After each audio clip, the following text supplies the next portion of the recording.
Hello बच्चों, कैसे हैं आप लोग? सभी लोग अच्छे ही होंगे और ज़्यादा से ज़्यादा वीडियो आपके पास पहुंच ही रही हैं अब, और आप उसको ज़्यादा से ज़्यादा देखें और ज़्यादा से ज़्यादा सीखें। आज की जो हमारी वीडियो जो है वो है इलेक्ट्रोस्टैटिक कैपेसिटेंस। तो इसमें जो वर्ड आया है इलेक्ट्रोस्टैटिक, ये तो आप सीख ही चुके हैं। इलेक्ट्रोस्टैटिक का मतलब होता है चार्ज एट रेस्ट। आज का जो मेन वर्ड है वो हमारे लिए है कैपेसिटेंस। कैपेसिटेंस यहां पर क्या होता है, इसका मतलब होता है कैपेसिटी। अब बात आती है कैपेसिटी का मतलब कई तरीके से हम लोग देखते हैं। तो जो मेन कैपेसिटी का मतलब होता है वो होती है किसी भी चीज को एकोमोडेट करने की एबिलिटी। जैसे अगर मैं आपसे कहूं कि मेरे पास में एक बोतल है 1 लीटर की, तो 1 लीटर की बोतल के अंदर हम 1 लीटर से ज्यादा कोई भी लिक्विड नहीं डाल सकते, ठीक है। अब जैसे आप कोई ऑडिटोरियम है, तो उस ऑडिटोरियम में या मूवी हॉल में आप जाते हैं, तो उसमें अगर 100 सीट हैं तो वो 100 सीट उसकी कैपेसिटी है। यानी अगर वो 100 आपकी टिकट्स बिक जाएंगी, वो 100 सीट फिल हो जाएंगी, तो आपको अंदर एंट्री नहीं मिलेगी, ठीक है। यानी इसका मतलब हर चीज की अपनी एक लिमिट होती है किसी चीज को स्टोर करने की। तो अब बात आती है कि इसकी बात हम यहां पर क्यों कर रहे हैं। हम यहां पर इसलिए कर रहे हैं, तो हमने पहले वाले चैप्टर्स में ये सीखा कि जब हम किसी भी कंडक्टर को चार्ज देते हैं तो वर्क डन होता है। वर्क डन जो है वो इलेक्ट्रिक फोर्स की वजह से होता है, जो कि कंजर्वेटिव फोर्सेस हैं। इसकी वजह से हमारा वर्क डन एनर्जी में कन्वर्ट हो जाता है। तो जब वो एनर्जी में कन्वर्ट हो जाता है तो वो चार्ज के साथ में कंडक्टर पे स्टोर हो जाता है, ठीक है बच्चे। तो यहां पर हम बेसिकली जो बात कर रहे हैं, किसको स्टोर करने की बात कर रहे हैं, कैपेसिटी किसकी, to store number 1 charge, number 2 potential energy. Potential energy कौन सी, इलेक्ट्रोस्टैटिक पोटेंशियल एनर्जी। तो बच्चों हमारे पास में 2 तरीके की स्टोरेज होती हैं। जैसे मैं एक एग्जांपल आपको दूं कि जैसे आप बैंक में जाते हैं, तो बैंक में 2 तरीके के अकाउंट होते हैं, एक फिक्स्ड डिपॉजिट और एक सेविंग। फिक्स्ड डिपॉजिट वो डिपॉजिट होता है जिसमें आप एक बार पैसा जमा करते हैं, उसकी टाइम लिमिट होती है, जरूरत पड़ती है तो आपको पूरा पैसा या तो पूरा निकालना पड़ेगा और एक बार में ही पैसा देना पड़ेगा। और आपका जो सेविंग अकाउंट है, वो सेविंग अकाउंट जब चाहे आप उसमें पैसे डालिए, जब चाहे आप निकाल लीजिए। तो ऐसे ही हमारे पास में 2 डिवाइसेस हैं जो हमारे लिए फिक्स्ड डिपॉजिट और सेविंग डिपॉजिट का काम करते हैं। वो है एक हमारे पास में कैपेसिटर, ठीक है, जिसे आप नॉर्मल लैंग्वेज में किसी से पूछेंगे तो वो कंडेंसर के नाम से भी इसे जानता है, ठीक है। ये हमारे फैन में मोटर्स होती हैं, जैसे आपके समरसेबल है, ठीक है, इलेक्ट्रिक मोटर्स हैं, कहीं पे भी ये यूज होती हैं। यहां पर दूसरा जो हमारे पास में जो डिवाइस है, वो जो दूसरा डिवाइस है, यहां पे जो हमारे पास में जो दूसरा डिवाइस है वो क्या है, इलेक्ट्रिक सेल। तो ये एक ही चीज के 2 नाम, दूसरा डिवाइस इलेक्ट्रिक सेल, या जैसे आप बैटरी भी बोलते हैं, ठीक है। तो यहां पर हमारे पास में 2 चीजें हैं चार्ज को स्टोर करने की। जैसे आपके फोन में बैटरी लगी हुई है, क्या करते हैं आप उसमें, जब चाहे, जैसे आपने देखा 20% है, कम रहेगी, आपने चार्ज किया, आपको कहीं जाना है, आप 60% हुए, आपने थोड़ा कम काम चल जाएगा, आप चले जाएंगे। आप घर पे बैठे हुए, आपने उसे 100% चार्ज कर लिया, ठीक है। तो इस तरीके से आप अपने हिसाब से जैसी जरूरत है उस हिसाब से उसको चार्ज कर रहे हैं, यूज कर रहे हैं, ठीक है, कभी ज्यादा कभी कम। तो वो एक तरीके का आपका क्या हो गया, सेविंग अकाउंट, जिसमें आप जब चाहे तब डाल रहे हो, जब चाहे तब निकाल रहे हो। कैपेसिटर आपका एक फिक्स्ड डिपॉजिट है। इसका कंसेप्ट कहां से आया है, इसका कंसेप्ट आया है थंडर लाइटनिंग से। जैसे आपके पास में 2 क्लाउड्स हैं, चार्ज है प्लस और माइनस, प्लस माइनस चार्ज को दोबारा से आप रिकम्बाइन करते हैं, तो जब हमने प्लस माइनस चार्ज दिया होगा तो हमने उसे एनर्जी दी होगी और वो एनर्जी उस पर स्टोर है, किस फॉर्म में, इलेक्ट्रोस्टैटिक पोटेंशियल एनर्जी में, और वो प्लस माइनस चार्ज जब मिल जाता है तो एनर्जी रिलीज कर जाती है, उससे आप हीट, साउंड, लाइट, ये सब होता है। तो हमारे कैपेसिटर में भी कुछ ऐसा ही होता है। इसमें दो मेटेलिक प्लेट्स होती हैं, एक पॉजिटिव और एक नेगेटिव। अब अगर हम उनको मिला देते हैं तो उससे हमें एनर्जी मिलती है। तो सारा यहाँ भी बात किसकी है? एनर्जी की। समझ रहे हैं बात? तो कैपेसिटर का काम होता है एनर्जी को स्टोर करना, और वो एनर्जी हमें एकदम से और बहुत लार्ज अमाउंट में चाहिए होती है, तो हम उसका यूज़ करते हैं। अब देखिए हमारी डेली लाइफ में कहाँ कहाँ यूज़ होता है। आप मोबाइल की स्क्रीन को ऑन करते हैं, थोड़ा टाइम लगता है। क्यों लगता है? क्योंकि उसकी प्रोसेसिंग के लिए आपको हाई वोल्टेज की ज़रूरत है। जिस समय आप उसे ऑन करते हैं तो कैपेसिटर उसको इंस्टेंट एनर्जी देता है। टीवी की स्क्रीन ऑन करते हैं तो कैपेसिटर इंस्टेंट एनर्जी देता है।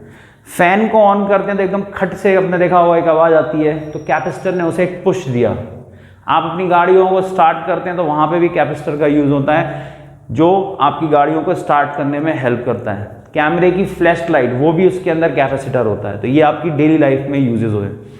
ठीक है, तो ये तो हमारा कुछ कैपेसिटेंस के बारे में था।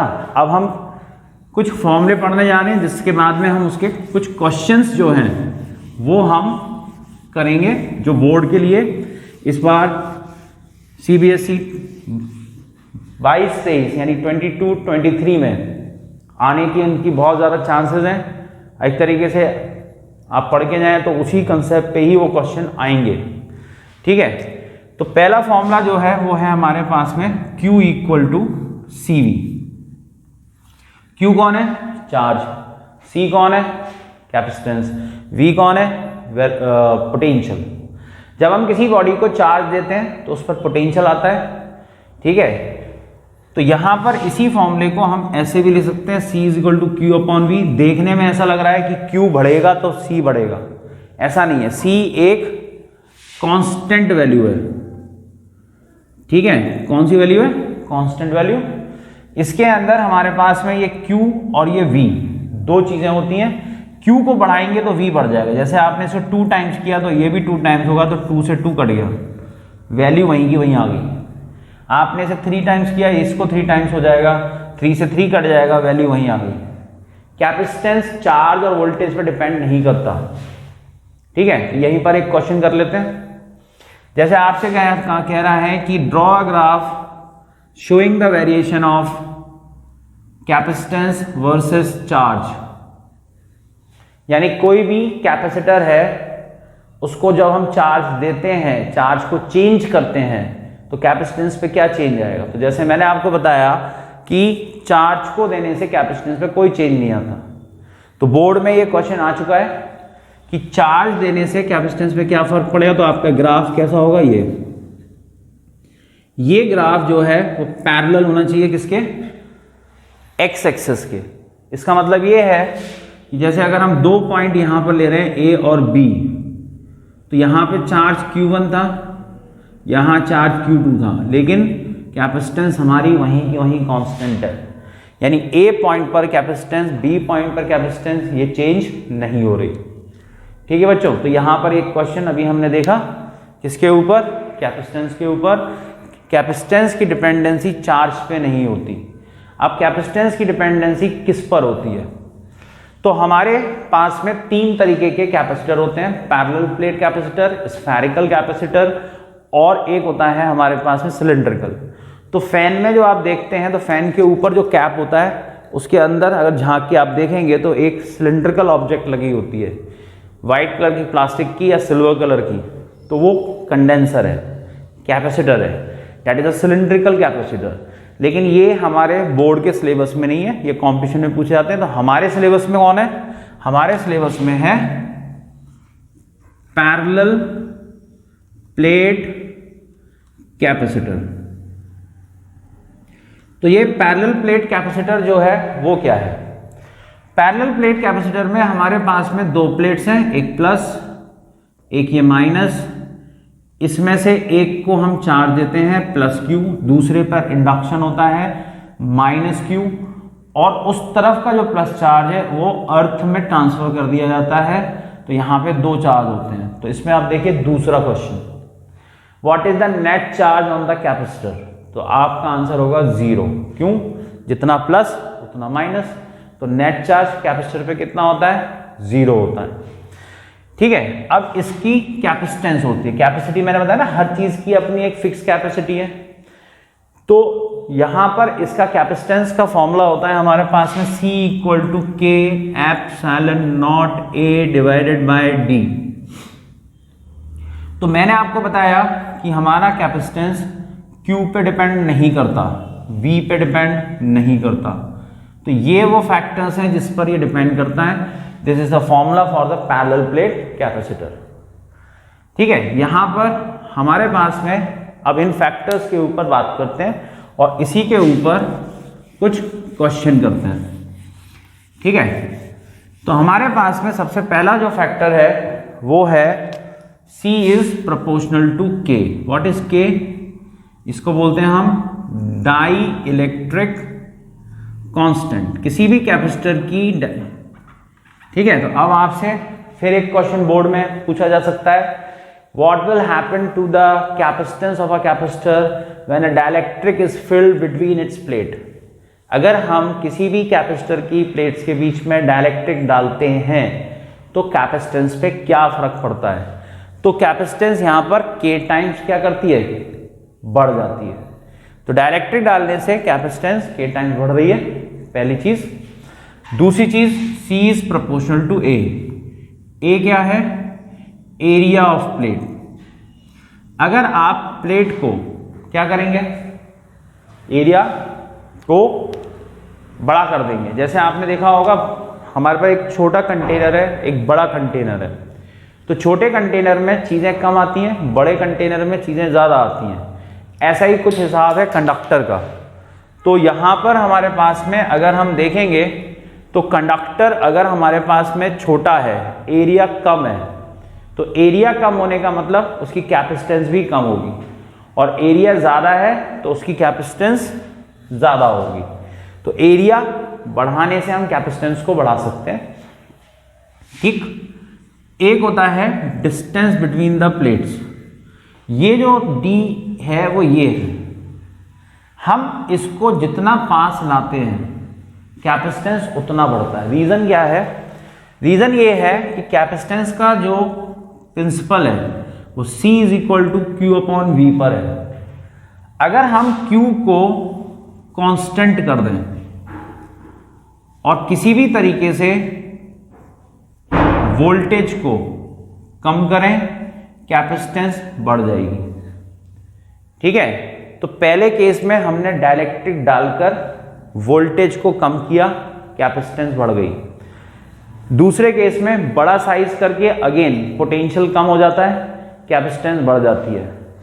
इसको पास लाने से ये नेगेटिव इफेक्ट, जैसे अब इसका वोल्टेज जो है वो मैं देखूं +50 वोल्ट है, तो पहले ये दूर था तो -40 था, तो अब ये -40 वोल्ट था, तो यहां पर वैल्यू कितनी हो गई? +10 वोल्ट। अब मैं इसको और पास लाया तो ये 45 हो गई, तो वोल्ट कितना हो गया? 5 वोल्ट, यानी वोल्टेज फिर कम हो गया और कैपेसिटेंस बढ़ गई। मैं आपको ये सारी चीज़ें क्यों बता रहा हूँ? क्योंकि ये सारी चीज़ें कंसेप्ट आपके न्यूमेरिकल्स में, कंसेप्चुअल क्वेश्चन में यूज होती हैं। तो प्लेट को पास लाने से कैपेसिटेंस बढ़ती है, दोनों प्लेटों को पास में लाने से एरिया बढ़ाने से बढ़ती है, इसके अलावा डाइलेक्ट्रिक डालने से बढ़ती है। तो ये 3 फैक्टर जो हैं वो यहाँ पर काम करते हैं। ε0 कांस्टेंट है। तो अब इसके ऊपर क्वेश्चन कैसे कैसे बनते हैं, उससे पहले यहां पर हमारे पास में एक फॉर्मूला और है एनर्जी का, एनर्जी स्टोर्ड इन कैपेसिटर। ठीक है, तो energy stored in capacitor U, इसके फॉर्मूले 3 होते हैं, ½Q²/C, ½CV² और ½QV। तो बच्चों ये हमारे पास एनर्जी स्टोर्ड का कैपेसिटर में, यानी कि कैपेसिटर में जो एनर्जी स्टोर्ड होती है उसका फॉर्मूला है ½Q²/C, ½ CV², ½ QV। इसके 3 फॉर्म है, जरूरत के हिसाब से हम इसे यूज करते हैं। ठीक है, यहां पर जैसे चार्ज और कैपेसिटेंस दिया हुआ है, C और V दिया हुआ है, यानी कि कैपेसिटेंस और वोल्टेज या चार्ज और वोल्टेज। ठीक, इसके बाद में हमारे पास में आता है कॉम्बिनेशन। कॉम्बिनेशन में हमारे पास दो तरीके के कॉम्बिनेशन है, एक होता है सीरीज और एक होता है पैरेलल। हम यहाँ पर सीरीज और पैरेलल कॉम्बिनेशन क्यों यूज करते हैं? डिफरेंट वैल्यूज क्रिएट करने के लिए। जैसे हमारे पास एक कैपेसिटर है 2 का और एक है 4 का। अब हम उसको 2 की तरह यूज कर सकते हैं, इसको 4 की तरह यूज कर सकते हैं। अगर हम इनको जोड़ देंगे सीरीज और पैरेलल में तो इनकी वैल्यू डिफरेंट हो जाएगी। तो इस तरीके से हम अलग अलग कॉम्बिनेशन करके डिफरेंट वैल्यूज बना सकते हैं कैपेसिटेंस की। तो उसके लिए हमारे पास में ये फॉर्मूला होता है, सीरीज के अंदर ये फॉर्मूला है 1/CS equal to 1/C1 plus 1/C2 plus dot dot dot 1/CN। और यहाँ पे फॉर्मूला होता है पैरेलल में CP equal to C1 plus C2 plus 2 dot dot CN। तो आपने बच्चों 10th में है ना रेजिस्टेंस पढ़ा होगा, तो रेजिस्टेंस में भी ये पढ़े होंगे फॉर्मूले सीरीज और पैरेलल कॉम्बिनेशन के। वही फॉर्मूले हैं, वही तरीका है, सब कुछ वही है, बस फॉर्मूला इंटरचेंज हो जाता है। सीरीज के अंदर हमारे पास में फॉर्मूला वहां पर होता है ये, यानी कि R1 plus R2 plus R3 plus R4। और सीरीज वाला फॉर्मूला जो होता है यहाँ पे जो सीरीज का है वो पैरेलल में होता है, रेसिप्रोकल, यानी कि 1/R1 प्लस 1/R2 1/R3। तो बस ये ध्यान रखना है कि फॉर्मूला बच्चे कभी कभी कंफ्यूज कर जाते हैं।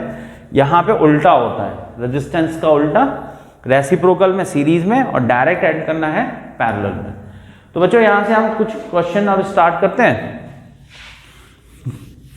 इन क्वेश्चंस की प्रैक्टिस जरूर करिएगा जो मैं आपको कराने जा रहा हूँ। अभी मैं आपको 2-3 चीजें बता चुका हूँ कि जैसे अगर हम चार्ज को चेंज करते हैं या वोल्टेज को चेंज करते हैं तो हमारे पास में क्या होता है, कैपेसिटेंस पे कोई फर्क नहीं आता। अब देखिए यहाँ पर हमारे पास में आज का जो मेन क्वेश्चन जो हम पहला करने जा रहे हैं, आपके पास में क्वेश्चन नंबर 1, आपके पास में 2 ग्राफ दिए हुए हैं, ठीक है, एक और ये 2। ये स्ट्रेट लाइन ग्राफ है, ये दूसरा ग्राफ है।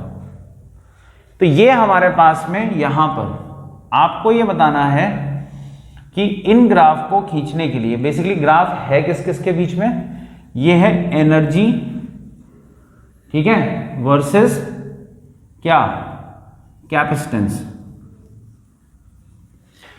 तो बच्चों यहां पर 2 तरीके के कैपेसिटर्स होते हैं, एक होता है वेरिएबल कैपेसिटर और एक होता है फिक्स कैपेसिटर। फिक्स कैपेसिटर जिसकी कैपेसिटेंस फिक्स रखते हैं, एक होता है वेरिएबल कैपेसिटर जिसको हम अपने हिसाब से उसकी वैल्यू चेंज करते हैं। उसमें एक ऐसा सिस्टम होता है जिसमें हम वैल्यू चेंज करते हैं। तो यहां पर ये दे रखा है कि भाई हमारे पास एक वेरिएबल कैपेसिटर है जिसकी कैपेसिटेंस हम चेंज कर रहे हैं और एनर्जी का वेरिएशन ये आ रहा है और एक एनर्जी का वेरिएशन ये आ रहा है। यानी यहां से हमें ये पता लग रहा है कि E जो है वो C के प्रोपोर्शनल है और यहां से हमें ये पता लग रहा है कि E जो है वो C के इनवर्सली प्रोपोर्शनल है। क्वेश्चन ये है कि इन दोनों ग्राफ को खींचने के लिए किसके लिए मैंने चार्ज को और किसके लिए मैंने पोटेंशियल को कांस्टेंट रखा है। तो इसके लिए आपको एनर्जी के फॉर्मूले पता होने चाहिए। तो अभी हमारे पास एनर्जी के फॉर्मूले मैंने आपको क्या बताए थे, 12q²/c और एक बताया था 12cv²। अगर हम इस फॉर्मूले को देखें तो यहां पर जब हम q को कांस्टेंट रखते हैं तो ये वाली सिचुएशन आती है, यानी q को कांस्टेंट रखेंगे तो u c के इनवर्सली प्रोपोर्शनल होगा।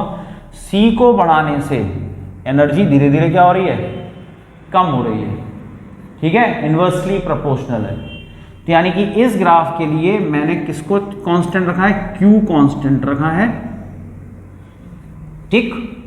अब अगर मैं इसको v को कांस्टेंट कर दूंगा तो क्या होगा, v को कांस्टेंट करने का मतलब यहां पर हो गया कि u जो है अब c के डायरेक्टली प्रोपोर्शनल होगा। यानी कि ये ग्राफ हमें तब मिलेगा जब v कांस्टेंट होगा, ठीक है। तो पहला क्वेश्चन समझ में आया। इससे पहले जो मैं छोटे छोटे क्वेश्चन बता चुका हूं वो भी ध्यान रखने हैं कि डायलेक्ट्रिक डालने से कैपेसिटेंस बढ़ जाती है, पास लाने से दूर ले जाने से। अभी और उस पर बड़े क्वेश्चंस करेंगे हम। ये एनर्जी का पहला क्वेश्चन था जिसमें हमारे पास ये आइडेंटिफाई करना था दोनों क्वेश्चन इसमें ग्राफ में कि किसमें वोल्टेज कांस्टेंट है और चार्ज कांस्टेंट है। This is the graph between the energy and the capacitance. तो ये हमने कैसे देखा, एक में अगर हम चार्ज को कांस्टेंट रखते हैं तो यू सी के इनवर्सली प्रोपोर्शनल होता है जो इस ग्राफ को मैच कर रहा है, और v को कांस्टेंट रखते हैं तो u is directly proportional to c जो इस ग्राफ को मैच कर रहा है। तो ये इसके लिए v कांस्टेंट है, इसके लिए q कांस्टेंट है। अब हम आते हैं नेक्स्ट क्वेश्चन पे।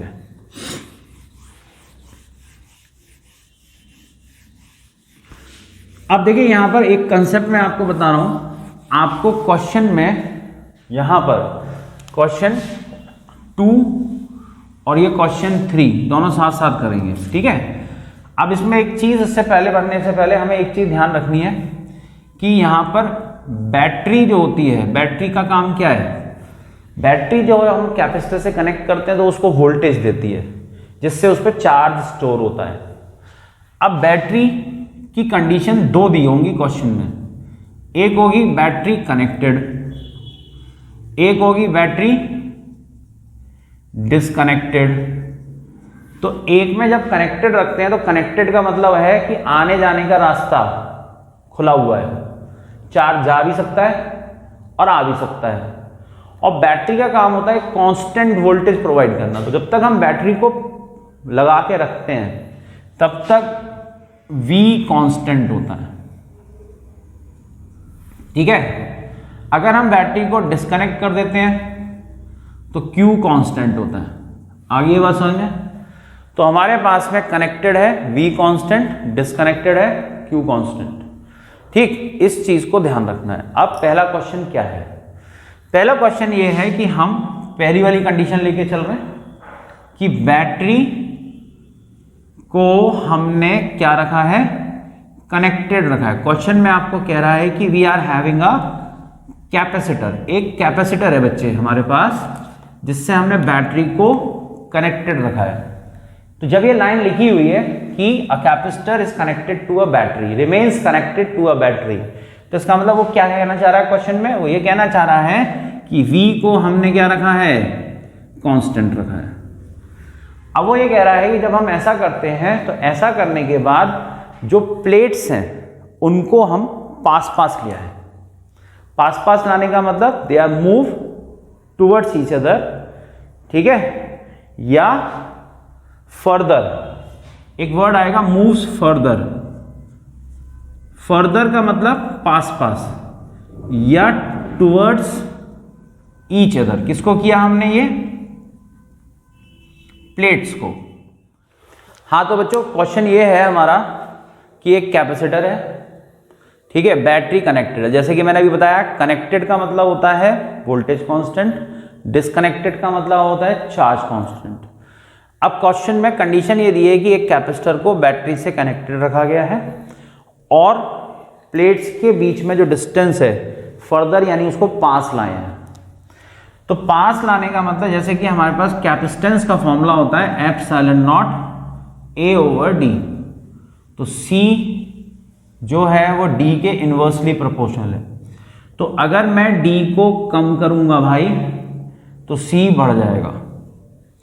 अब V से रिलेटेड हमें यहां पर देखना है कि क्वेश्चन के अंदर एक्चुअली क्या निकालना है। वो ये निकालना है कि भाई जब हम ये सब कर रहे हैं तो उससे एनर्जी में क्या चेंज आएगा, ठीक। तो अब अगर हम एनर्जी का फॉर्मूला देखें, ठीक है, तो वो एनर्जी का फॉर्मूला यहां पर अब कौन सा वाला, 3 फॉर्मूले बताए थे मैंने, कौन सा वाला चूज करेंगे।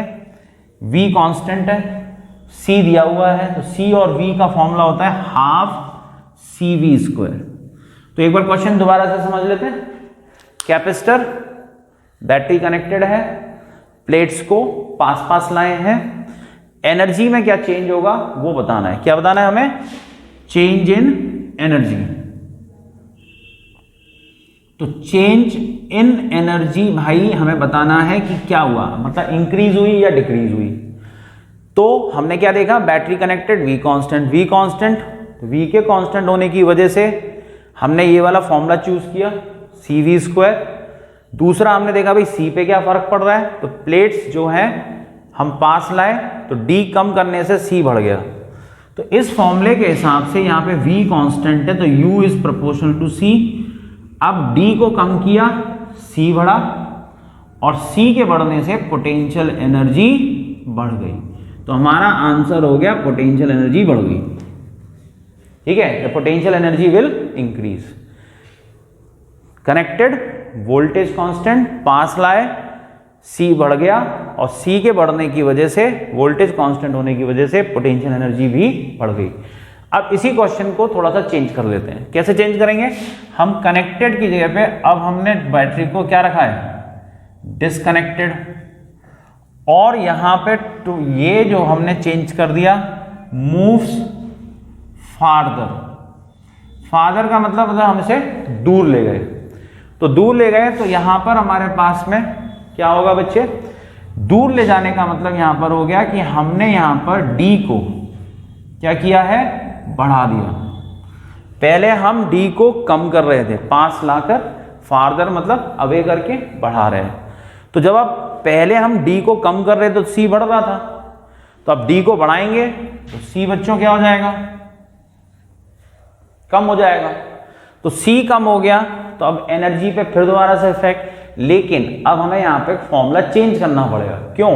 क्योंकि हमने कंडीशन चेंज कर दी। तो अब हमारे पास Q कांस्टेंट है, तो हमारे पास में अब एनर्जी का फॉर्मूला क्या हो जाएगा? Half Q² upon C। तो ये कांस्टेंट होने की वजह से U इनवर्सली प्रोपोर्शनल हो गया C के। C कम हो रहा है तो इसका मतलब U यहां पे अगेन बढ़ेगा। तो देख रहे हैं आप, आंसर सेम है लेकिन सिचुएशन अलग है। तो अब ये कब बढ़ेगी, कब कम होगी, तो आपको पूरा कंसेप्ट दिमाग में बिठाना पड़ेगा। और इसी तरीके से यहाँ पर क्वेश्चंस आते हैं जिसमें आप एक एक करके चीज़ों को कनेक्टेड करते जाते हैं। तो जैसे कि हमने इस क्वेश्चन में क्या सीखा कि बैटरी यहाँ पर कनेक्टेड है और डिस्कनेक्टेड है, तो दो कंडीशन आती है, कांस्टेंट और V कांस्टेंट और Q कांस्टेंट। ठीक है, इसके बाद में जब हम यहाँ पर देखेंगे तो ये सिचुएशन, पहले हमने क्या देखा कि चार्ज के बारे में और वोल्टेज के बारे में, ये बैटरी के कनेक्शन डिस्कनेक्शन पे था, फिर कैपेसिटेंस में क्या चेंज हुआ और फिर पोटेंशियल एनर्जी में क्या चेंज हुआ।